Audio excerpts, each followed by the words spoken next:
Hello, everybody. Welcome back to Pacers Daily. I'm your host, Hery Acosta. You already know what time it is. It is time for a finals rematch. Now, this isn't exactly going to be the same caliber as last year's finals, but expect the Pacers to play with some heart. Shout out to Underdog Fantasy for sponsoring this video. Let's hop straight into it and just kind of talk about some things that I want to see in this game and some things that I think we're going to see, other things that I know for a fact we're not going to see, like probably a Pacers win in this game. Thunder are going in decently healthy. Now, when I say decently healthy, I mean they still have a lot of good players on the roster. But Alex Caruso, AJ Mitchell, Isaiah Hartenstein, Jalen Williams, all out. The other Jalen Williams, game time decision, as well as Aaron Wiggins. But that still leaves Lou Dort, Shai Gilgeous-Alexander, Chet Holmgren fully healthy. And just those three alone are going to put up some numbers. We all know Lou Dort's a great defender. Chet Holmgren can get 3, 4, 5 blocks if we really wanted to. Great player for his size. He's going to be probably a first-time All-Star this year. Highly doubt they're going to overlook him just because, the Thunder are 37-8 right now. And Shai's been putting up some good, not Shai, Chet's been putting up some good stats, and I'll talk about that here in the next segment. But for right now, let's kind of just oversee some things that I want the Pacers to do. So for this game, I want Nembhard. Obviously, Nembhard's going to be guarding SGA. Neesmith could probably play on Dort, but then we all know that J Huff can match up with Chet. I think the best player who could match up with Chet would probably be Isaiah Jackson for more strength rather than having a taller shot blocker. I think strength is actually the biggest weakness for Chet Holmgren. He is not the strongest player. And you put a big body against him in the paint. When we had Turner was pretty strong. And same with Thomas Bryant, two very strong centers. So we had a pretty decent mismatch in the post, at least when it was both of them going up against each other. Now, on the perimeter, Holmgren's a great player. So he's gonna make some threes. He's a good shooter. So that's something to definitely try to avoid when you're in this game. But Holmgren's been decently healthy this year. He has played 39 games. He's coming off a game where he was 10, 7, and 2, so not his best game. But he's had games of 28, 8, and 2, 23, 12, and 1, 15, 15, and 4, 24, 10, and 2.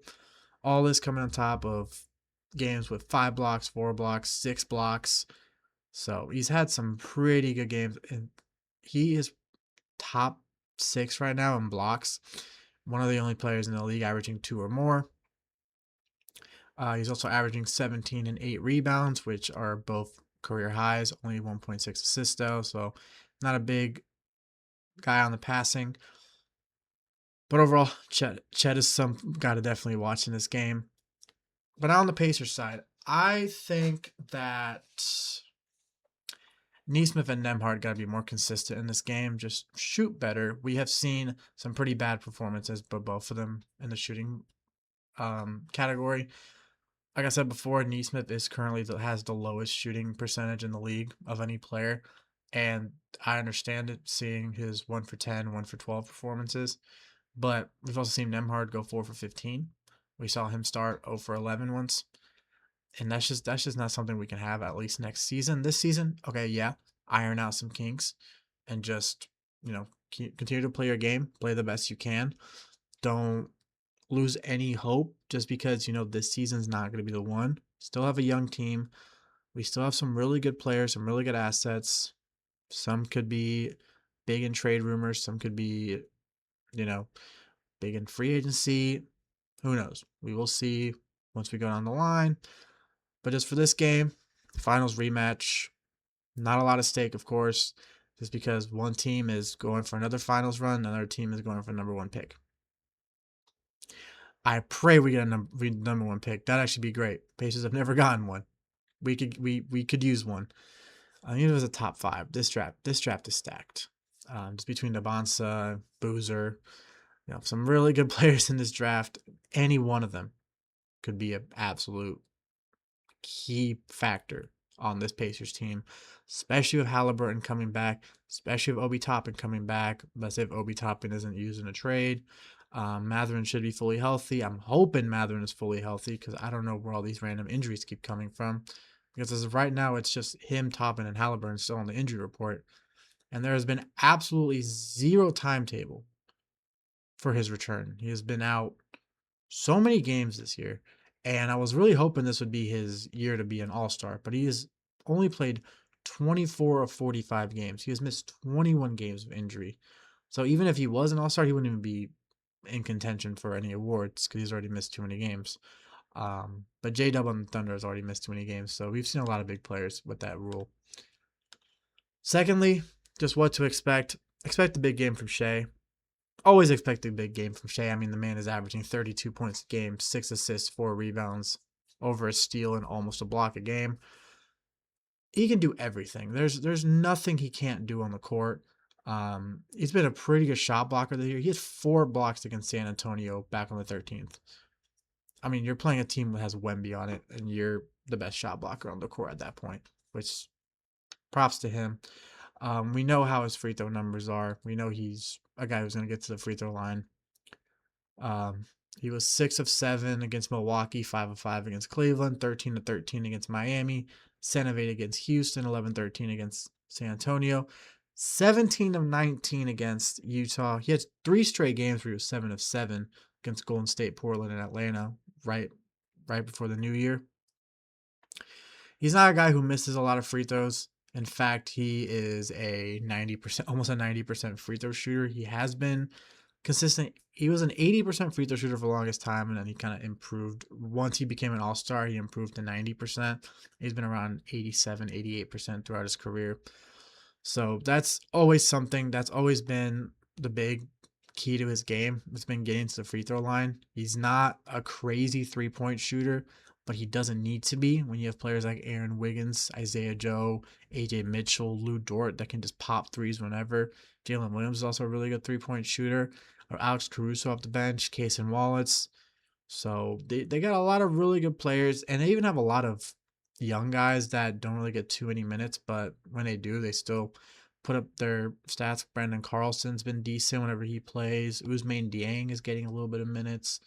Kenrick Williams is getting his playing time. So a lot of players to look out for when it actually comes to their rotation because they do have a pretty deep roster. Even with all these injuries, they still have a pretty deep roster and don't even need to use a 10-day contract on anyone or anything. But it is good, knock on wood, that we haven't had to utilize any more 10-day contracts. I mean, we do have Tony Bradley still technically on one, but he's probably not going to be on the team afterwards just because there's no reason to really keep Tony Bradley on the roster when we have Micah Potter signed to a standard contract. But I just don't get, the one thing I don't get about our rotation is why we're giving more minutes to a 10-day guy, other guy who's actually on a standard contract.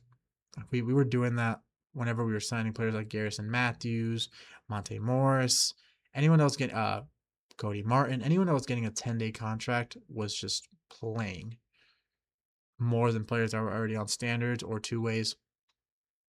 And I'm not the biggest fan of that.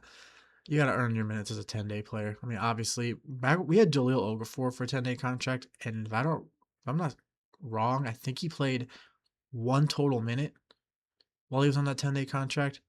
When Moses Brown was on the team, he was playing. There was a game where he scored the first 8 points for us off the bench too, which that was actually kind of crazy. So I'm just glad we haven't really been going here and there to get 10-day contracts because we don't really need to be doing all that.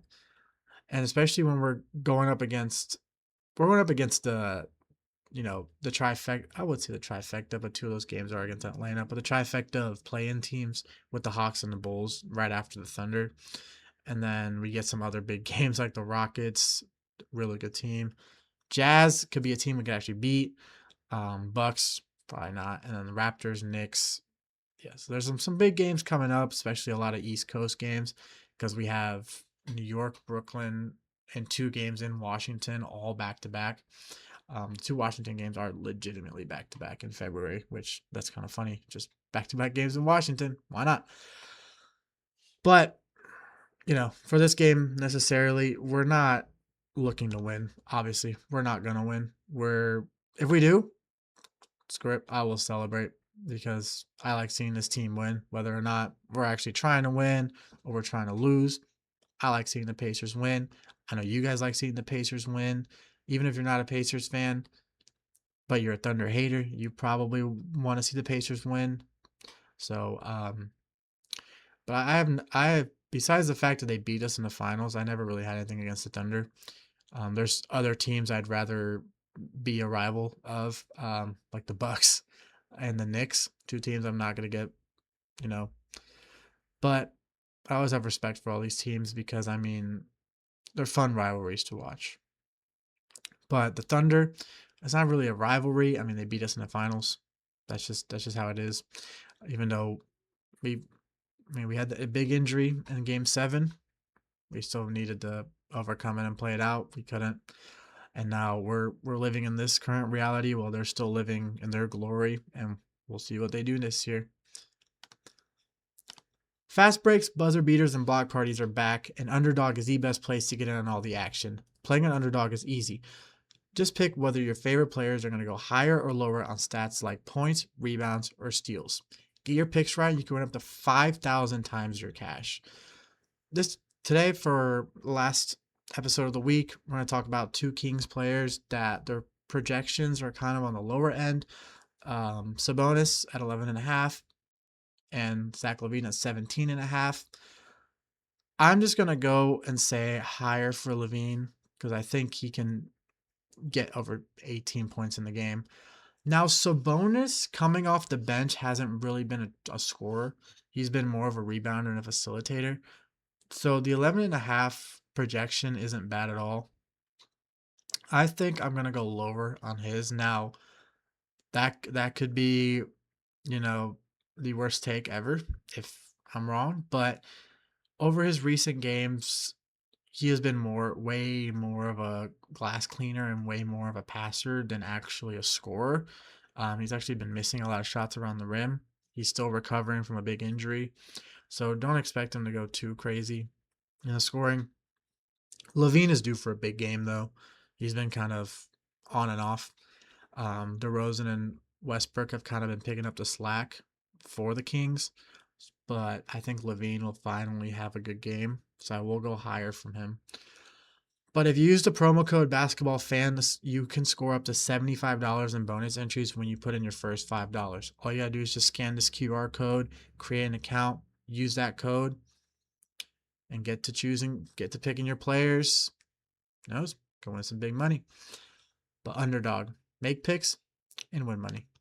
Must be 18 plus. 19 plus in Alabama and Nebraska. 19 plus in Colorado for some games. 21 plus in Arizona, Massachusetts, and Virginia. And present in a state where Underdog Fantasy operates. Terms apply. See assets.underdogfantasy.com/play and get terms DFSTML for details. Offer not valid in Maryland, Michigan, New Jersey, New York, Ohio, and Pennsylvania. Concerned with your play? Call 1-800-GAMBLER or visit www.ncpgambling.org. In New York, call the 24/7 helpline at 1-877-8 or text HOMI 467-369.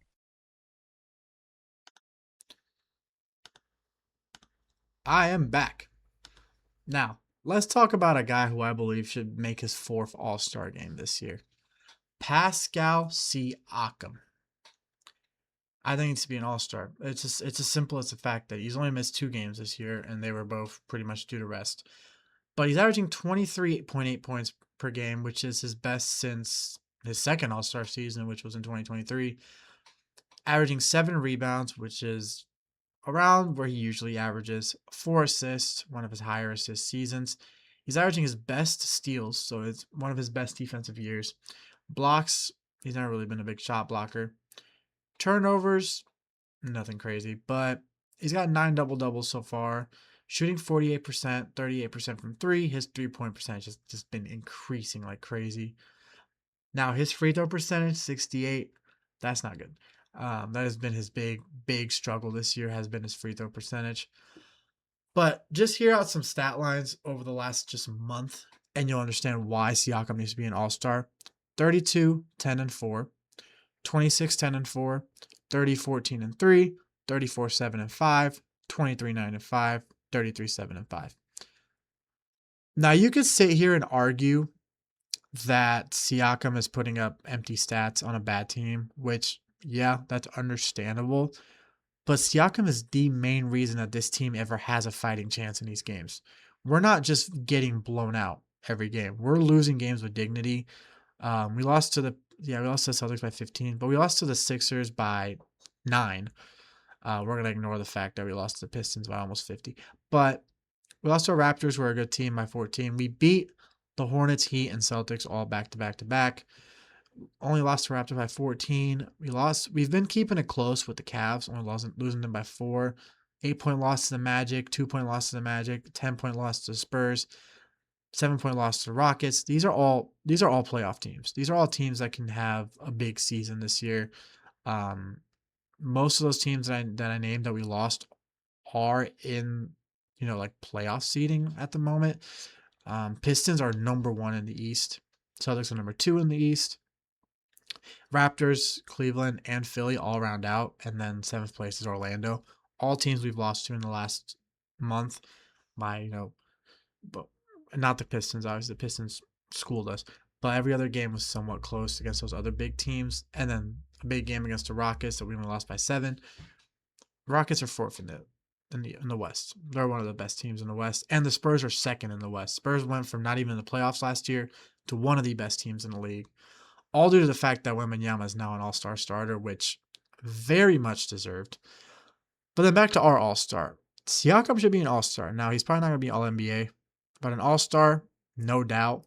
I think players and coaches are going to vote him in just because they play against him. They know what he can do. They know what he's capable of. They know he can shoot lights out at any given moment. They know he can dominate a game himself, hit game winners, which he's done multiple times already, and just set up really nice plays. So I personally believe, this is my take, that Siakam should be an all-star. I know a lot of people agree with me. I cannot be the only one on this hill because I know other people agree with me. And then last but not least, nothing's really going on this weekend. So my next episode, when it comes out Monday, it is mainly just going to be a recap of the Thunder game. I'm probably going to talk about some trade rumors and then some, pre-free agency stuff. Maybe I am going to be doing some pre-draft stuff over the next few weeks just to kind of see who we could go for, analyzing what the current odds are for each team, whether we got the highest odds for the number 1 pick, whether we're, slated to be the 3rd, 4th, 5th, whatever. But those are just stuff that I'm going to be working on. I'm going to be getting those out. But basketball-wise, nothing's really going on with the Pacers this weekend. We just have that game, and then we play again on Monday. So, good weekend just to rest. Let the players, just practice, shoot around, get some drills in. Like always, I mean, basketball's a livelihood. It's not just a sport. It's not just a game. It's a livelihood. But as always, scan this QR code. Use that code basketballfan. Shout out to Underdog Fantasy for sponsoring these videos. Thank you so much for watching. Like and subscribe for more of this content. I'm going to be working on a lot more things. I want to talk about more, more actual free agency news and just seeing what's all out there, what kind of players we could really look for. I'm going to compile a list of all the players that we could genuinely target and just kind of base a whole video off on that. So as always, I'm your host, Hery Acosta. This is Pacers Daily. Boom, baby, and go, Sirs.